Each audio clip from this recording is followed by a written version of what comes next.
The worst part of school isn't the classes, it isn't homework, it isn't even when you have a new seating arrangement and you get put next to the kid who refuses to shower. Because the worst part of school was the moment you sat down at lunch, looked at your tray of food the lunch lady made, and realized if you eat this, your next meal is gonna be with the queen. The school cafeteria is a place where crazy things happen. And I can say that because one time we were served a meal so bad that it started a food fight. But before we can even talk about the food fight, we gotta talk about how every day would go in school when lunch started. Because the second the bell rang signaling that it was lunchtime, you would have thought the Hunger Games just began with how fast students would be running out of their classrooms all just to get some day-old pizza that had mold as the topping. And then you would flush it all down with chocolate milk so thick you could use it as slime. Now the reason everyone would run to lunch like they were trying out for the Olympics was because you wanted to be at the front of the line. This was very important because if you weren't at the front of the line, by the time you were up, they might have already run out of all the good food. Or I guess the not disgusting food, because none of it was actually good. And also, if you didn't get there early, you would have to be waiting in line for half of lunch while the rest of your friends are already sitting down, rizzing up the girls. And by rizzing up the girls, I mean looking at them for a split second and then saying to your buddies, "Bro, she definitely wants me." I remember on my very first day of middle school, the bell rang and immediately kids are sprinting outside of class like the light just went green at an F1 race. They're heading towards the cafeteria trying to be first, and I'm just sitting there at my desk still, wondering why everyone is going so fast. Like we're all gonna be getting the same food anyway, right? Well, I arrived to the cafeteria and I'm at the very back of this long line. Now keep in mind, this was my first day at a new school. I didn't know many of the students there, but back at my old school, how it worked was no matter where you were in line, you were getting the same food. Like they never ran out of it. So I'm standing at the end of this super long line and I asked the person in front of me if they knew what the food options were for today. And this kid's response is something I will never forget because he looks me in the eyes, dead serious, and goes, "It's either pasta or the mystery cup." The way he said it obviously made me curious, so I go, "Well, what's the mystery cup?" But he just responds with, "Hopefully you don't have to find out." He turns back toward his group of friends and starts talking to them. So now I'm in line waiting, super curious about what this mystery cup could be. But I should have just stayed curious because finally, when it was my turn to get food,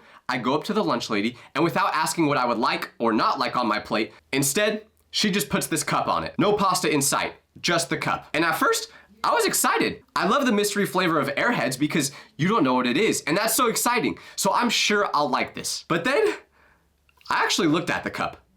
And it was gray. And no, the cup itself wasn't gray. Whatever food or liquid, I don't even know what you would call it, but whatever was inside of that cup was gray. It literally looked like cement. Now, although it did look like something a Fallout character would have to eat just to survive, I still wanted to try it because don't judge a food by its looks, right? Wrong. Always judge a food by its looks. Because when I took that first bite of this mystery cup, you know what it tasted like? I don't even know if this makes sense, but somehow it literally tasted like the color gray. It was a little bit salty, weirdly chunky, and had no positive flavor to it. After that first time trying it, I knew I would never try it again. I remember one time after this, the lunch lady gave me the mystery cup again because they were out of all the other food, and I immediately just threw it away. But a teacher saw me do this and she went, "Tyler, why are you throwing your food away? You know there's people out there starving, right?" Mrs. Garcia, I promise you eating that would kill someone quicker than starvation would. So what actually ended up being inside that cup? To this day, I still have no idea. And neither does anyone I ever asked about it. I guess that's why they call it the mystery cup. But you know what the most diabolical part of lunch was?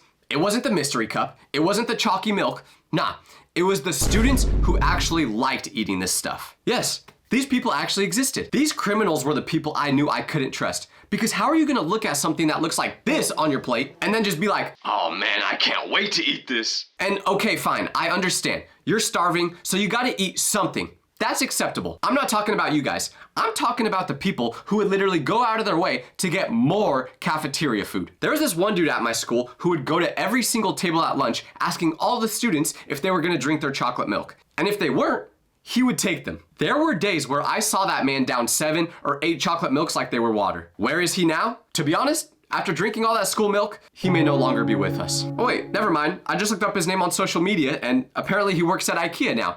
Good for you, Jack. Okay, wait, I just scrolled a little bit further and it turns out he has diabetes now. I knew that milk was no good. The craziest part about school lunchtime was the fact that there was a specific type of kid in school who lived an entirely different life than the rest of us. And it was the kids whose parents made them lunch every day. Because while we were in the cafeteria actively fighting for our lives with mystery meat and pizza that tasted like cardboard, they'd casually unzip a lunchbox that looked like this, and inside it would be actual real food. Like from the outside world. Seeing a real piece of food inside school was like when I, as an American, went to Europe for the first time and saw the food there. You just look at the food you have and then think to yourself, Wait, not everyone has to suffer like this? And don't get me wrong, I like the food in America, but usually the ingredients list in this food is longer than the girls' bathroom line at school. These students who brought lunch from home never knew the fear of biting into something that was supposed to be soft and hearing a crunch sound. So if your parents made lunch for you when you were in school, go give them a hug right now. Tell them you love them because you have no idea just how blessed you are. But the one thing, the only possible thing that was better than your parents making food for you was getting fast food during lunch. This was S tier, and I know some people might be like, Tyler, but you were just talking about how unhealthy the food in America is. Yeah, it is. But that doesn't mean I don't love it. Trust me, I've seen the videos. I know what they put in those McDonald's chicken nuggets and the fact that I'd probably lose 1 year off my life every time I eat them. But guess what? That don't stop me. I'm still gonna eat it. So there was nothing, and I mean nothing, better than getting fast food during lunchtime. It was always for a special occasion. Usually, you'd have to get pulled out of school for something like a dentist appointment, go find out you got 4 cavities and a root canal, and on your way back to school, you'd pop the big question. Mom, can we stop at McDonald's? You're just sitting there doing the speed face, waiting for her to either hit you or miraculously say yes. It all depended on her mood that day. And let me tell you, the days where she said yes were glorious. You'd pull into the McDonald's drive-thru, get your food, go back to school, and then all of a sudden, everyone was your friend now. Kids you've never seen before are treating you like royalty all because they want to fry. The kid you've only talked to because he sits next to you in math class is like, Tyler, my guy, you know I've always loved you, right? The guy who bullies you is going, bro, your outfit is fire today. And then your actual friends would just be treating everything you say like a stand-up comedy show. We could all be at lunch, and if I had a 10-count nugget from McDonald's with me, anything I said would suddenly be hilarious. I remember one time I came back from a doctor's appointment with McDonald's, and as I sat down with my friends to eat, I literally went, what's up? And they all started dying laughing. Right away, I knew the glazing went too far. They didn't think I was actually being funny. They just wanted those nuggets. And speaking of my mom buying me food, when I was in school, my parents would give me money every morning for lunch because unfortunately, the cafeteria food isn't free. Yes, shocking, I agree. They should be paying us to eat that food, not charging us $3.50. So at first, when she would give me the money every day, I would spend it at school like she told me to. But after a while, I realized I have free will. So I said, hold on a second, why would I spend $4 on pizza that tastes like it's suppressed when I could just save the money and be hungry for an extra few hours? Then I just go home and eat something better there anyway. So every day from this point on, I would just pocket the $4 my mom gave me, and just like that, I was stacking up bread. I was saving up for a PlayStation, calculating it in my head. Okay, if I don't buy lunch for 100 days, that should be enough to afford the PlayStation. I did this for weeks without any issues until one random day, my mom is going through my backpack because she ran out of gum and decided mine was community property. And suddenly, she stops and sees this big wad of cash. She starts counting it, and it's around $50. And then I see her starting to do her thinking face, which is never a good sign. And what is she thinking? Well, because I'm jobless, she's wondering,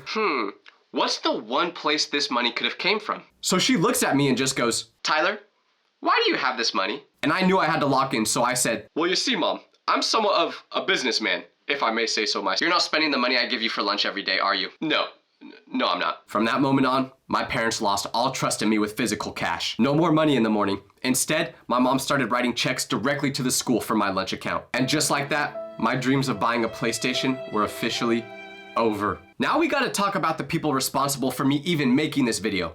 The lunch ladies. I used to view the lunch ladies at my school as Gordon Ramsay. I thought since they were responsible for making the food for hundreds of kids, they must have went to school to be a chef, had a degree in cooking or something like that. But it turns out, after doing a little bit of research, you don't need any credentials to become a lunch lady. All you gotta do is have a pulse. That's it. Well, actually, you don't even need to have that because I had a lunch lady in middle school who died while working one day. Rest in peace to her, by the way. But I remember the day my lunch lady passed away vividly because the ambulance trucks are showing up, everyone's talking about what happened, and a student next to me goes, yo, why are there ambulances here? Oh, they think one of the lunch ladies passed away. He pauses for a second and then goes, dang, well, is it still gonna be pizza day, at least? In case you were wondering, yes, it was still pizza day. But I do find it odd that his first thought after finding out someone just dropped dead at our school was, what's the lunch gonna be? But this leads me right to the day everyone would always look forward to in school. Because sure, you may have had the mystery cup of gabagool, the green beans in a pool of liquid, and the chicken nuggets so undercooked that they're still saying cock-a-doodle-doo every morning.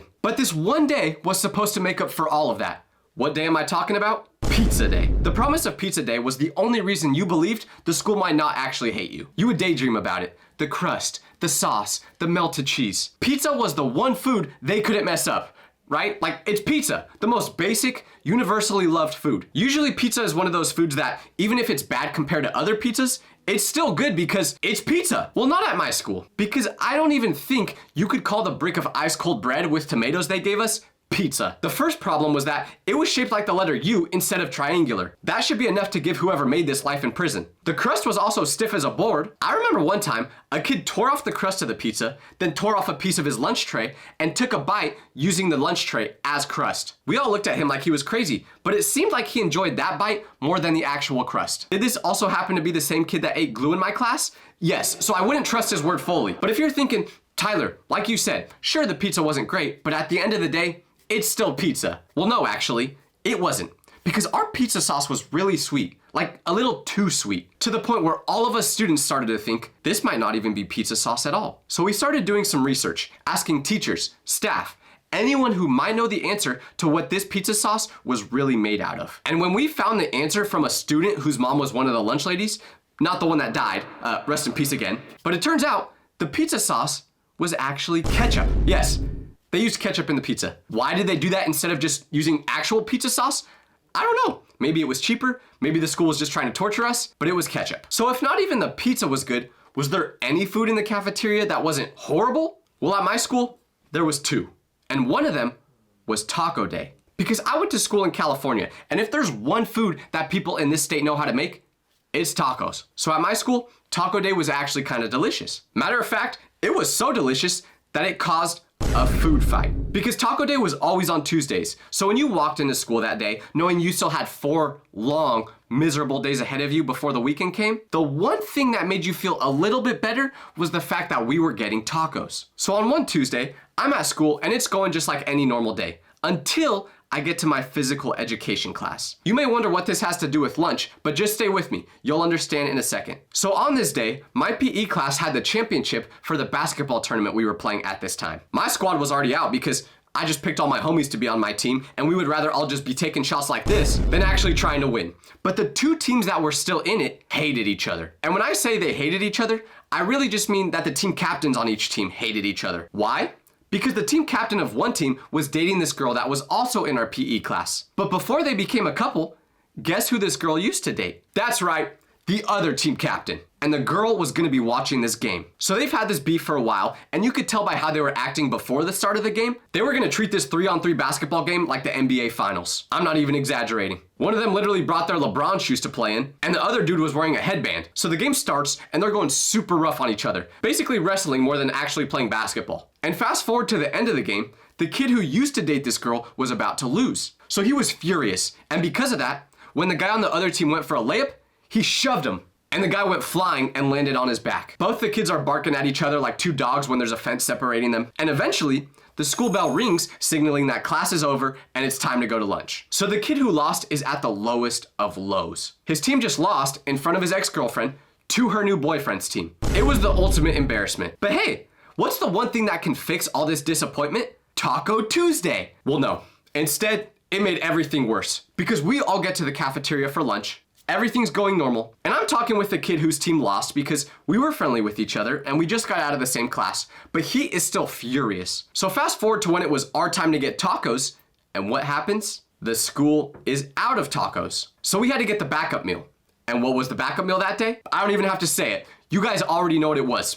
That's right, it was the mystery cup. And the kid whose team lost is furious. As if his day wasn't going bad enough already, this was the event that tipped him over the edge. So instead of eating or slurping or drinking this weird cup of cement, he decided there was something better he could do with it. So after he gets his cup, instead of walking over to the area he usually sat in, he goes straight up to the table of his ex-girlfriend and her new boyfriend. He doesn't say a single word. He just taps the new boyfriend on his shoulder, and this is what the new boyfriend sees. Yes. He threw this cup of wet cement straight at this guy, and it gets all over him. Right when this happened, the school goes silent for a second, and everyone's just going, ooh, waiting to see what happens next. And then the kid with wet mystery juice all over him, that probably is toxic, let's be real, but he gets up and throws his tacos and his milk right back at this guy. And that was all it took, because now the dam broke. The war had begun. Just like that, the slop on everyone's tray wasn't prison food anymore. No. It was ammunition, because the girlfriend then throws her whole tray at her ex-boyfriend. She didn't even pick up the food and throw it. She just yeeted the whole tray. So a bunch of other students from each friend group get involved now, just throwing foods at each other. It was like two rival gangs battling each other out. But instead of using weapons that could hurt you physically, they were using weapons that could hurt you emotionally. Well, that cup of cement probably could kill you, so, I mean. But it was 5 minutes of pure chaos. The floppy, damp green beans are now being thrown like fastballs, sticking to people's foreheads, on their backpacks, on the wall. The hot sauce for the tacos is staining people's clothes. The quiet kid who wasn't a part of either friend group just starts running around with his spork in his hand, trying to attack people. And the staff workers are completely useless. They tried blowing their whistles, but you could barely even hear it when compared to the screams of hundreds of kids getting attacked by gabagool. One of the workers, a man named Mr. Henderson, tried to walk into the middle of the fight, and with his hands up, he's yelling, "Stop this right now, all of you!" But he was immediately attacked by a taco shell with some cheese in it that hit him like a Mike Tyson right hook. He quickly gave up on trying to stop the food fight right there. And I got the mystery cement for my lunch too, and obviously I wasn't gonna eat that, but I also didn't have any beef with someone at my school. I thought about just throwing it at the student who reminded our science teacher about giving us homework the day before, but I decided against it. I remember seeing one dude who was literally in the middle of the crossfire, like there is tacos flying directly over his head, and he's just sitting there, unfazed, continuing to eat his tacos as if nothing's going on around him. I respect how unbothered he was. This insanity only ended when the principal, who was a man so scary that he was like a myth, appeared in the doorway with what looked like every single teacher in the school standing behind him. Because at my school, if you saw the principal live in the flesh, you knew it was serious. We would usually only see the vice principal during assemblies or any other time you would expect to see your actual principal. So my principal low-key had a bunch of aura, I ain't gonna lie. But he opens the doors, blows his whistle that somehow sounded like an Aztec whistle instead of a normal school one, and then he goes, "Enough!" Everyone goes silent. Everyone stops throwing food. Well, except for the one kid who hadn't thrown his milk yet, so he just chucked it like a Hail Mary across the cafeteria. And then the principal ordered us to all start cleaning up this mess. He said if we didn't finish cleaning up by the time lunch was over, he would have no problem giving every single student detention. I don't know if that's even possible to do, but he would have found a way because like I said, this man's got unlimited aura. So everyone gets up to clean. We're using paper towels, those little napkins they give you with your meal that do absolutely nothing, and we took care of most of it. But when I went home and showered that night, I saw a piece of green bean flush down the drain, which meant it had been on my head the whole time without me knowing. But wait, you thought this video was just all negative about school lunches? No, because what if I told you there was actually one I enjoyed? And not just like the tacos where I could tolerate them, but still didn't look forward to it. No, this was a food that was actually delicious. And you may never have even heard of this food before. That's how rare it was at our school. This meal was like finding a gold scar. So what is this beautiful food I'm talking about? Mac sticks. If you don't know what Mac sticks are, they're basically breadsticks filled with cheese. But for some reason, unlike everything else they served at school, this meal felt like it was served with love and not the pure hatred that came with every other meal. Kids would go to war for these Mac sticks. But this has already been 30 seconds of me glazing a meal they served at school, which feels like 30 seconds too long. So I gotta end the video now before I keep saying nice things about school food. Okay, bye now.